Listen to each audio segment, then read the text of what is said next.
Drugs supply का root बना भारत। अफ्रीकी देशों तक भी पहुंची है ड्रग्स 2 लाख करोड़ रुपए का कारोबार। भारत में ड्रग्स तस्करी का कारोबार बढ़ रहा है। भारत आने वाले ड्रग्स की लगभग 40% हिस्से की खपत लोकल मार्केट में होती है, लेकिन बाकी 60% ड्रग्स भारत में अरब और अफ्रीका जा रही है।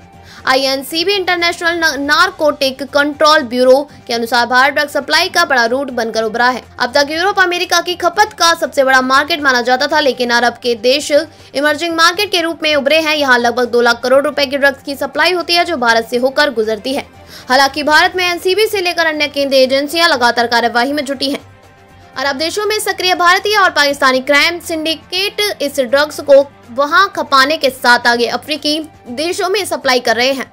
इस कारोबार से अफ्रीका में नार्को टेरर भी संचालित हो रहा है। राजनीतिक रूप से अशांत कई अफ्रीकी देशों में ड्रग्स मनी से हथियारबंद विद्रोह चलाए जा रहे हैं। लैंड रूट से सप्लाई में जोखिम ज्यादा, समुद्री मार्ग में फीस ट्रेलर और कार्गो जहाजों का इस्तेमाल। भारत में एंट्री पॉइंट गुजरात, महाराष्ट्र और केरल के तट, पूर्वोत्तर के राज्यों में म्यांमार की सीमा में ड्रग सप्लाई, मणिपुर में मोरेह और मिजोरम में चंपाई बड़े सेंटर हैं। यहाँ ये लोकल खपत के साथ देश के अन्य हिस्सों में भी सप्लाई होती है। साल के अंत में बड़ी धरपकड़ क्यों? यूरोप और अमेरिका में क्रिसमस व न्यू ईयर का त्योहारी सीजन है, ड्रग्स की खपत बढ़ती जाती है। ड्रग्स सिंडिकेट गिरोह मुख्य रूप से पेडलर्स, खुदरा सप्लायर्स आधारित होता है। सप्लाई के बाद सिंडिकेट चैनल से बाहर जाता है। आगे ड्रग बेचने का मुनाफा पेडलर्स के पास होता है। भारत से ऑस्ट्रेलिया में सप्लाई हो रही है। हाल में ऑस्ट्रेलियाई पुलिस ने भारत से कनेक्शन वाला ड्रग्स रैकेट पकड़ा था। कोस्ट गार्ड तट रक्षक बल ने सोमवार को बंगाल की खाड़ी में बड़ी कार्यवाही को अंजाम देकर 6000 किलोग्राम ड्रग